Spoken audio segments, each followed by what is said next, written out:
আছে? একই রকম দেখতে, তাই না?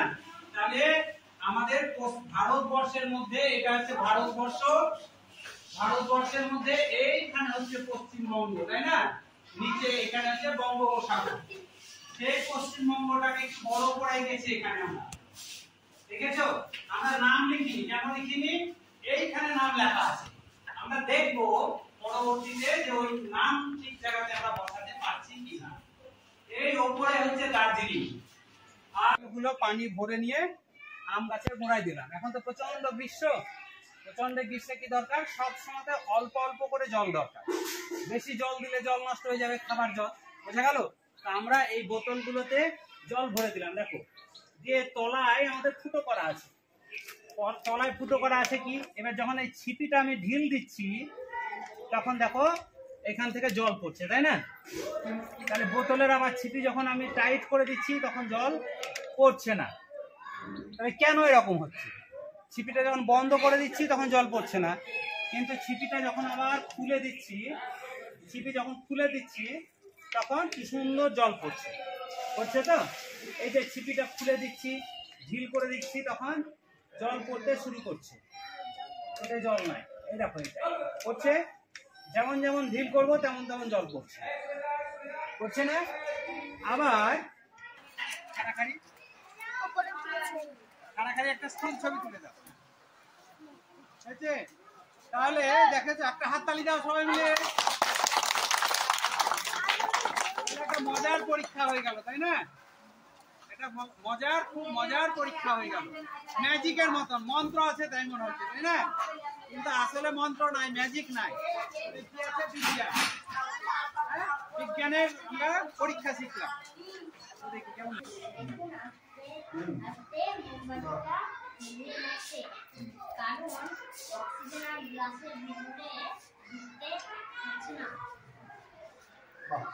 বাহ, নিভে গেল।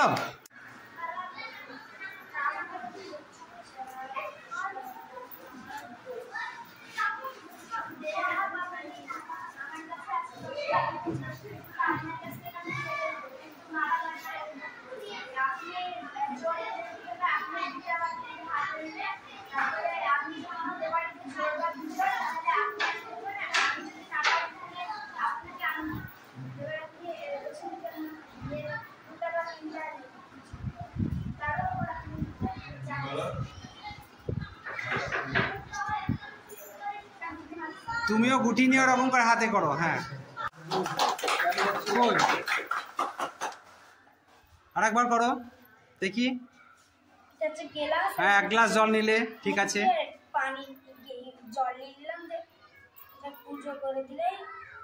উল্টো করে দিলে জল পড়ছে না। কেন পড়ছে না? কোন দিকে চাপ? পার্শ্ব চাপ দিচ্ছে না ঊর্ধ্ব চাপ দিচ্ছে? ঊর্ধ্ব চাপ দিচ্ছে, তাই তো?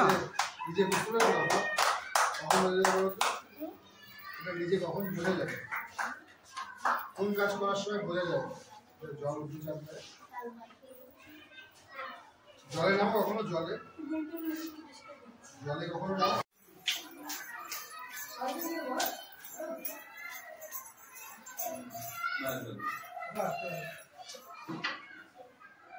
হয়েছে?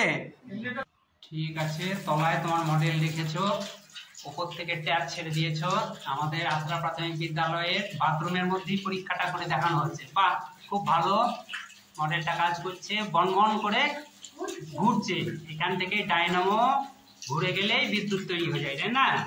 তাহলে রাবেয়ার মডেলটা ভালোই হয়েছে, নাকি বলতে হয়? তাহলে সবাই একটা হাততালি দাও। আমি টুয়ে পড়ি। আমি সামার প্রজেক্ট বানিয়েছি। প্রথমে আমি একটা বোতল নিয়েছি, তারপর মুখিটাতে দুটো ফুটো করে দিয়েছি। তারপর আমি দিয়েছি যে পরিষ্কার ফ্রেশ কাপড়, ফ্রেশ বালি, চারকোল, মিহি বালি, তারপর নুড়ি পাথর। আমি যদি নোংরা জল ঢেলে দিই আয়রনটা ধরে নেবে, তারপর আমরা ফ্রেশ জল পাবো। বাহ, খুব ভালো হয়েছে।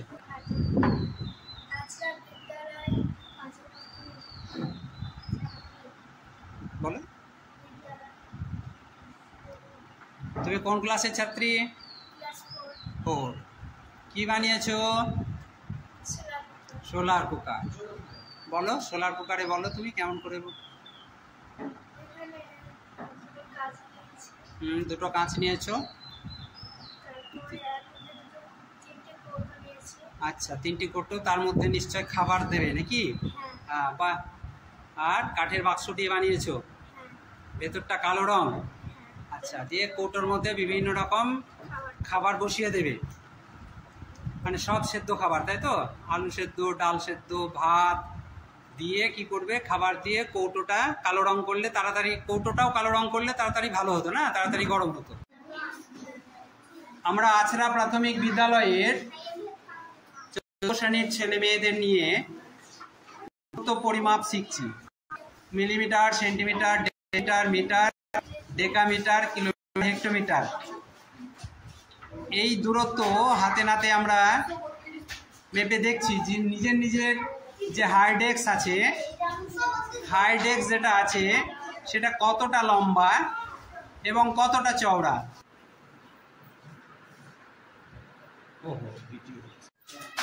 আচ্ছা একটু সরে বাবা।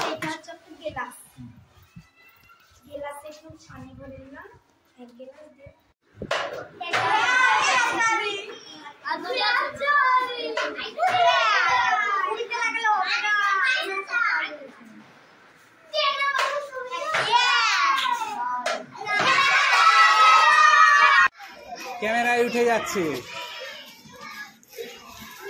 Instant colour TV. এটা উত্তল লেন্স দিয়ে তৈরি করা, কাগজের বাক্সের মধ্যে উত্তল লেন্স দিয়ে তৈরি করা আমাদের আছড়া প্রাথমিক বিদ্যালয়ের একটা মডেল। এখন আমরা দেখছি যে ক্যারি প্যাকেটের ভেতরে অনেক জল জমে আছে, তাই না? তো আমরা খুলে হাত ভরে দেখবো হাত ভিজে যাচ্ছে কিনা। দেখো গড়ে গড়ে পড়ছে, তাই না? বার করে নিয়ে দেখো ক্যারি প্যাকেটটা এইভাবে, এই দেখো গড়ে গড়ে পড়ছে না? হাত ভরে দেখো, হাত ভরে দেখো ভিজে যাচ্ছে, তাই না? ভিজছে, পানি আছে, জল আছে। এই আস্তে আস্তে আস্তে আস্তে আস্তে আস্তে আস্তে আমাকে দে, আমাকে দে, আমাকে দে, আমাকে দে, আমি দেখাচ্ছি, আমি দেখাচ্ছি। তাহলে এই যে জল হাত ভিজে গেল, এটা কোথা থেকে এলো? গাছের পাতা থেকে, তাই না? পাতা জল ছেড়ে দিয়েছে, একে বলা হয় বাষ্প।